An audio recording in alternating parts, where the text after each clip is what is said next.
Le feu dans la cheminée du grand salon projetait des ombres mouvantes sur les murs lambrissés, tandis que Diane de Varenne se levait de sa chaise, lentement, comme si chaque mouvement lui coûtait. 5 personnes étaient assises autour de l'âtre. La douairière de Montclair, 3 amis du domaine, et Aurélien, duc de Montclair, qui regardait les flammes sans les voir.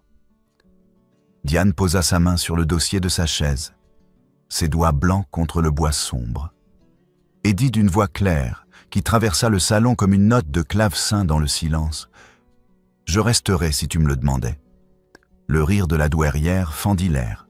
Bref, tranchant, une lame qui coupe avant qu'on sente la douleur. Aurélien tourna la tête vers sa mère, puis vers Diane, et les mots sortirent de sa bouche avant qu'il puisse les retenir. « Je ne t'ai jamais aimé. » Diane ne sia pas. Elle ne baissa pas les yeux. Elle se retourna simplement et quitta le salon, sa robe effleurant le seuil de la porte avec un bruissement de soie qui résonna longtemps après que ses pas eurent disparu dans le couloir. Aurélien vit son dos s'éloigner, la courbe de ses épaules sous le châle de laine, la ligne droite de sa nuque, et quelque chose en lui se fractura, mais il ne bougea pas. La douairière reprit sa conversation avec le baron de Lusigny, comme si rien ne s'était passé. Comme si une femme ne venait pas de sortir de la pièce avec la dignité de celle qui sait qu'elle ne reviendra jamais. Aurélien attendit 5 minutes avant de se lever. Personne ne le remarqua. Il traversa le vestibule d'entrée et ouvrit la porte principale. Dehors, dans la nuit de novembre, la calèche attendait déjà, attelée. La malle de Diane était fixée à l'arrière. Delacroix, l'intendant, se tenait près des chevaux, les rênes à la main, le visage impassible. Diane descendait les marches du perron, un sac de voyage à la main. « Tu savais que tu partirais », dit Aurélien. Diane s'arrêta au pied des marches. Elle se retourna vers lui, et la lumière des lanternes de la calèche éclairait son visage de profil. « Je savais que c'était possible », répondit-elle. « J'espérais que non. » Pourquoi poser la question devant ma mère? Parce que, si tu me choisissais seulement en privé, tu ne me choisissais pas vraiment. Aurélien descendit les marches. Il s'arrêta à 3 pas d'elle. Le vent soulevait une mèche de cheveux bruns qui s'était échappée de son chignon. « Tu aurais dû me prévenir, » dit-il. « Je t'ai prévenu tous les jours, pendant 7 mois. » répondit Diane. Chaque fois que je jouais, chaque fois que je changeais une note et que tu l'entendais, chaque fois que je restais, alors que l'été était fini. Elle monta dans la calèche. Delacroix tendit la main pour l'aider, mais elle ne la prit pas. Elle ne la prit. Elle s'assit, posa son sac sur le siège à côté d'elle et regarda Aurélien à travers la portière ouverte. « Tu as dit que tu ne m'avais jamais aimé, » dit-elle. « Si c'est vrai, tu ne dormiras pas moins bien. Si c'est faux, tu le sauras demain matin. » Delacroix ferma la portière, grimpa sur le siège du cocher et fit claquer les rênes.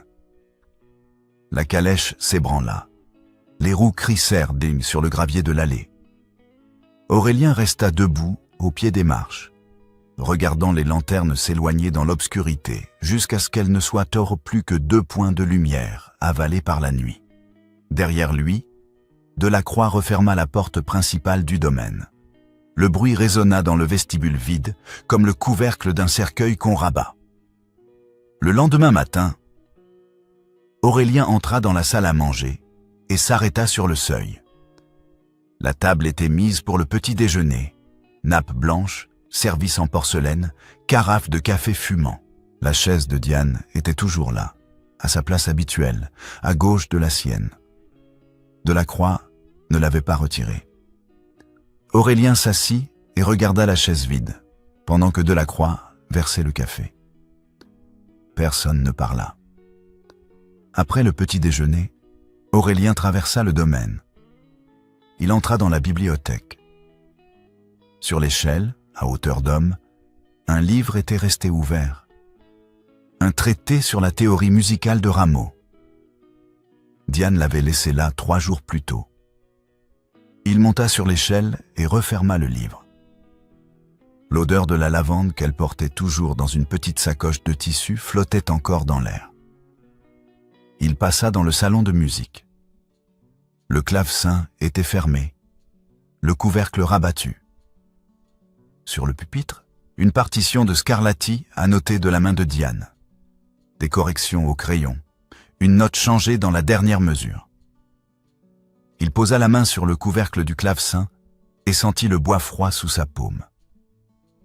Personne n'avait joué depuis la veille au soir. Dans le jardin, il marcha le long des allées de gravier. Les rosiers étaient taillés pour l'hiver. Sur le banc de pierre près du bassin, un châle de laine était resté plié. Diane l'avait laissé là après leur dernière promenade, 2 jours avant qu'elle ne pose la question qui avait tout fait basculer.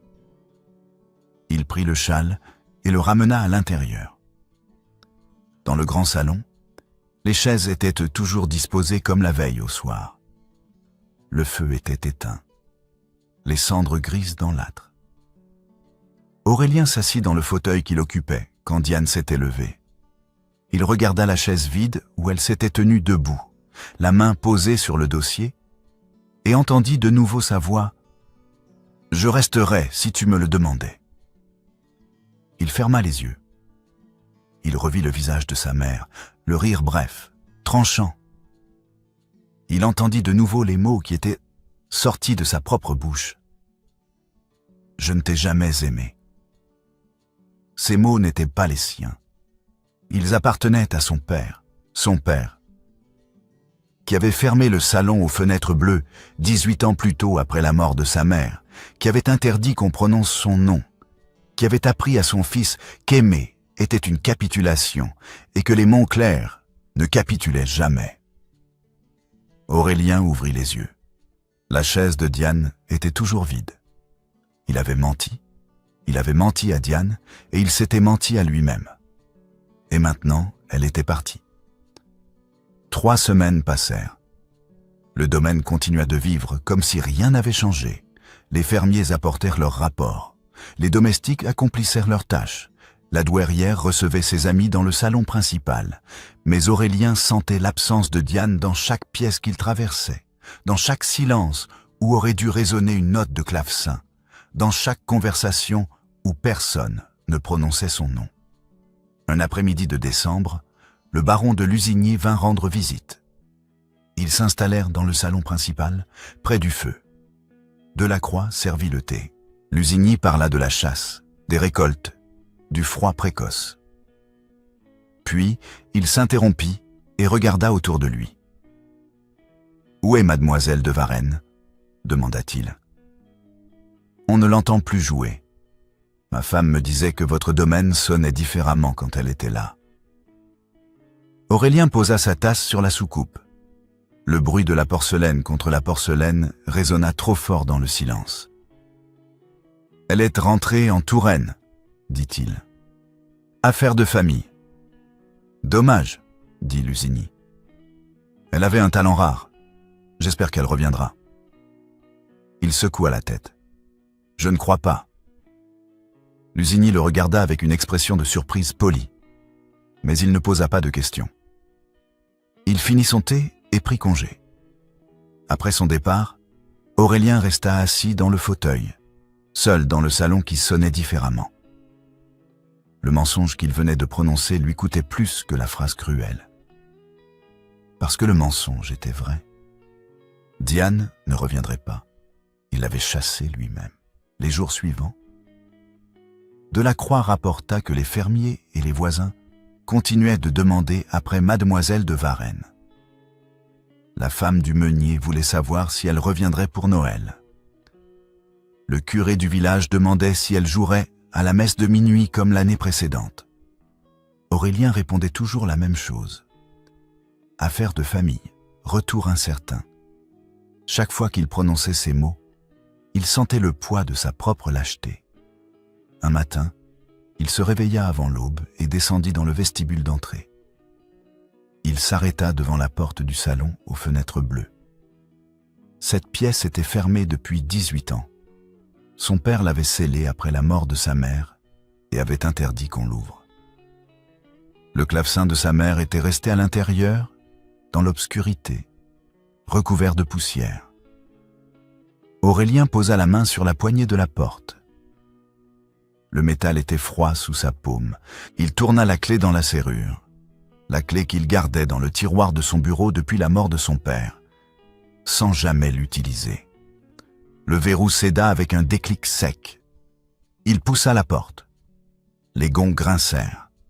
L'odeur de poussière et d'air confiné lui monta aux narines. Il entra.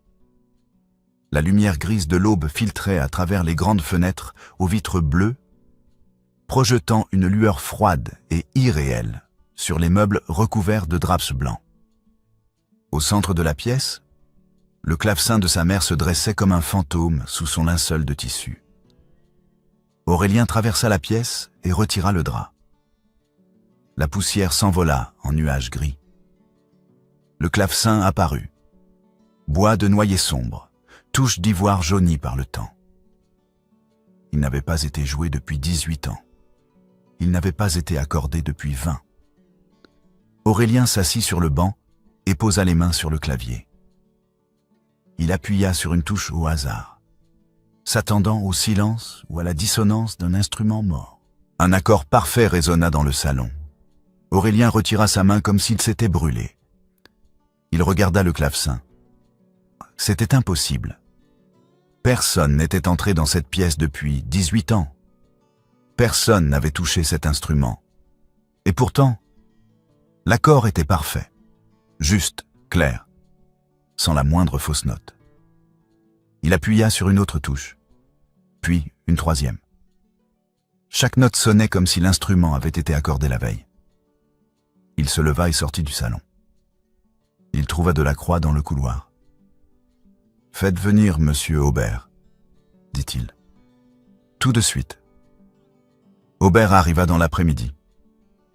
C'était un homme de 58 ans, petit et sec, avec des mains fines et des lunettes cerclées d'acier. Il accordait les clavecins et les pianos dans toute la région depuis 40 ans. Il avait accordé le clavecin de la mère d'Aurélien 20 ans plus tôt, avant qu'elle ne meure. Aurélien le conduisit dans le salon aux fenêtres bleues. Aubert entra, regarda autour de lui et s'approcha du clavecin. Il souleva le couvercle, examina les cordes, fit courir ses doigts sur les touches. Il joua une gamme, puis un arpège. « Comment est-ce possible ?» demanda Aurélien. Aubert se retourna vers lui. Il retira ses lunettes, les essuya avec un mouchoir et les remit sur son nez. « Je l'ai accordé il y a 6 semaines, » dit-il. Aurélien le regarda sans comprendre. « Personne n'est entré dans cette pièce depuis 18 ans, » dit-il. « Mademoiselle de Varenne m'a fait venir, » répondit Aubert. « Par l'intermédiaire de Monsieur Delacroix. Elle m'a demandé d'accorder cet instrument au même tempérament que Madame votre mère utilisait. J'ai dû consulter mes carnets de 20 ans pour retrouver les notes exactes. » Aurélien s'assit sur le banc du clavecin. Il posa les mains sur les genoux et regarda le clavier. Diane avait fait cela pendant son séjour au domaine, pendant les 7 mois où elle avait vécu ici sans qu'il lui demande de rester. Elle avait préparé cette pièce en secret.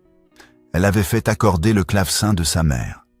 Elle avait ouvert la porte qu'il avait gardée fermée pendant 18 ans, et elle n'avait jamais demandé à entrer.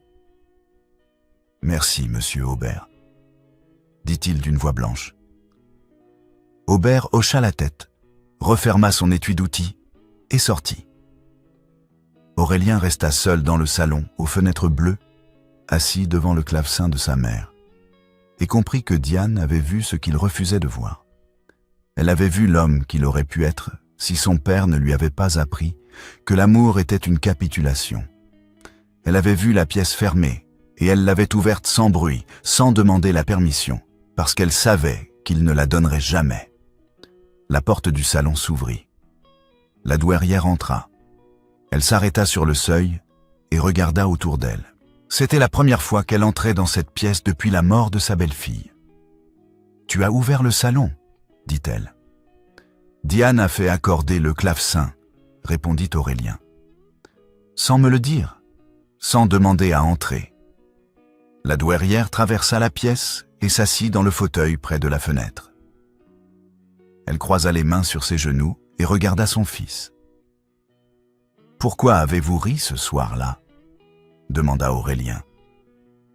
Le visage de la douairière se figea.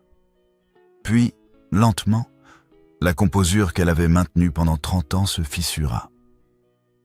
Elle baissa les yeux vers ses mains. « Parce que ton père aimait ta mère comme on aime un feu. » En ayant peur, dit-elle. Il l'aimait désespérément, silencieusement. Quand elle est morte, il a fermé cette pièce et il est devenu le mur que tu connais. Il t'a appris que l'amour détruit. Et moi, j'ai laissé faire. Elle releva les yeux vers lui. J'ai ri parce que j'ai vu la même chose recommencer, dit-elle. J'ai vu que tu allais aimer Diane comme ton père aimait ta mère. Et j'ai eu peur que ça te détruise comme ça l'a détruit. Vous m'avez protégé de l'amour, dit Aurélien. Je t'ai protégé de la souffrance, répondit la douairière. Mais sans la souffrance, l'amour n'existe pas. J'ai eu tort. Elle se leva et traversa la pièce. Elle s'arrêta devant lui et posa la main sur son épaule. La phrase que tu as dite ce soir-là, ce n'était pas ta voix, dit-elle. C'était celle de ton père et celle de son père avant lui. 3 générations de Montclair qui ont appris à avoir peur. Elle sortit du salon et referma la porte derrière elle. Aurélien demeura immobile devant le clavecin. Il posa les mains sur le clavier et joua la première note de la sonate de Scarlatti que Diane jouait tous les soirs. Le son résonna dans le salon vide. Clair, juste, parfait. Il joua la 2e note, puis la 3e. Ses doigts étaient rouillés. Il avait appris à jouer enfant avant que son père ne ferme le salon et n'interdise la musique. Il avait oublié presque tout. Mais il se souvenait de cette sonate. Il l'avait entendue chaque soir pendant 7 mois. Il joua mal. Il se trompa de note. Il s'arrêta, recommença, se trompa encore. Mais il continua. Parce que c'était la seule chose qu'il pouvait faire. La seule façon de dire ce qu'il n'avait pas dit quand elle était là. Les semaines passèrent. Le domaine s'enfonça dans l'hiver. La neige tomba sur les allées du jardin. Les cheminées fumaient jour et nuit. Aurélien continuait de jouer le clavecin tous les soirs. Il jouait la sonate de Scarlatti, toujours la même, toujours aussi mal. Delacroix l'entendait depuis le couloir. Le son maladroit, obstiné, traversait le domaine comme une prière qu'on récite sans espoir de réponse. La douairière fit venir Aubert une 2e fois. Elle lui demanda d'accorder de nouveau le clavecin, un geste de réparation qu'elle n'expliqua pas. Aubert travailla pendant 3 heures. Quand il eut terminé, il trouva Aurélien dans la bibliothèque et lui dit simplement « C'est fait ». Aurélien hocha la tête et retourna à ses livres. Le soir, il entra dans le salon bleu et s'assit devant l'instrument. Il joua la sonate. Les notes résonnaient plus claires, plus justes, mais ses doigts restaient maladroits.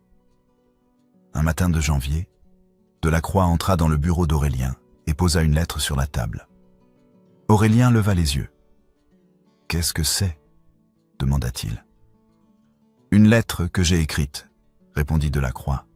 « Au vicomte de Varennes, le frère de mademoiselle. » Aurélien regarda la lettre. Elle était cachetée, prête à partir. « Pourquoi ? Parce que vous ne le ferez pas, » dit Delacroix. « Et parce que quelqu'un doit le faire. » Qu'avez-vous écrit ? Que le salon de madame est ouvert. Que vous jouez, mal, tous les soirs. Aurélien regarda son intendant. Delacroix avait 60 ans. Il servait la famille Montclair depuis 40 ans. Il avait connu la mère d'Aurélien. Il avait vu le père fermer le salon. Il avait vu Diane partir. « Envoyez-la !» dit Aurélien. Delacroix hocha la tête et sortit. La lettre partit le jour même pour la Touraine. 2 semaines plus tard, un soir de février, Aurélien était assis au clavecin dans le salon aux fenêtres bleues. Il jouait la sonate de Scarlatti. Il se trompait toujours aux mêmes endroits. Ses doigts butaient sur les mêmes notes. Il s'arrêta, recommença, se trompa encore. Un bruit de pas dans le couloir. Il ne se retourna pas. C'était probablement Delacroix qui venait fermer les volets pour la nuit. « Tu joues faux ?» Aurélien s'arrêta net. Il se retourna. Diane se tenait sur le seuil du salon. Un manteau de voyage sur les épaules. Un sac à la main. Elle le regardait sans sourire. Il se leva du banc. Il resta debout devant le clavecin, les mains tremblantes, et ne dit rien. Diane entra dans le salon et referma la porte derrière elle. Elle posa son sac sur une chaise et retira son manteau. Elle traversa la pièce et s'arrêta devant lui. « Depuis combien de temps ?» demanda-t-elle. « Tous les soirs depuis que j'ai ouvert le salon », répondit Aurélien. Diane s'assit sur le banc du clavecin. Elle posa les mains sur le clavier et joua la phrase qu'il venait de massacrer. Ses doigts couraient sur les touches avec une aisance qui rendait la musique évidente. Elle s'arrêta et le regarda. « Assieds-toi » dit-elle. Il s'assit à côté d'elle. Leurs épaules se touchèrent presque. Il sentait la chaleur de son corps à travers le tissu de sa robe. « Dis-les » dit Diane. « Les vrais mots. » Un silence s'installa. 3 secondes, les mêmes que ce soir-là, dans le grand salon, quand il avait regardé sa mère et prononcé les mots de son père. Mais cette fois, il ne chercha pas la voix de son père. Il chercha la sienne. « Je t'ai aimé depuis le soir où tu as changé la fin de Scarlatti, » dit-il. Une note, une seule, et tout le salon l'a entendu sauf toi.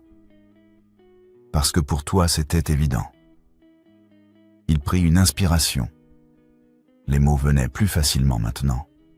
« J'ai eu peur que ça me détruise, comme ça a détruit mon père quand ma mère est morte, » dit-il. Alors j'ai dit la chose la plus fausse que j'ai jamais prononcée, et je l'ai crue pendant 3 secondes. Diane ne bougea pas.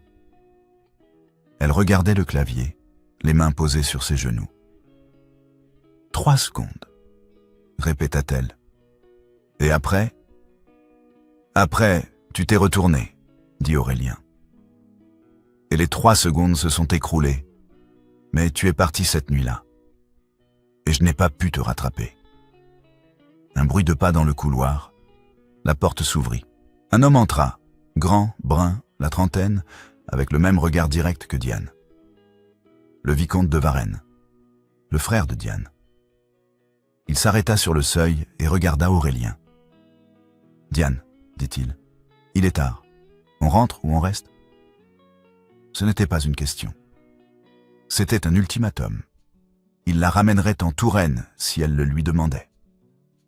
Il la protégerait si elle avait besoin de protection. Aurélien comprit que le vicomte n'était pas venu pour faciliter les retrouvailles. Il était venu pour offrir à sa sœur une porte de sortie. Diane ne regarda pas son frère. Elle regarda Aurélien. « Je ne reviens pas comme une invitée qu'on tolère, » dit-elle. « Si je reste, le salon bleu est à moi.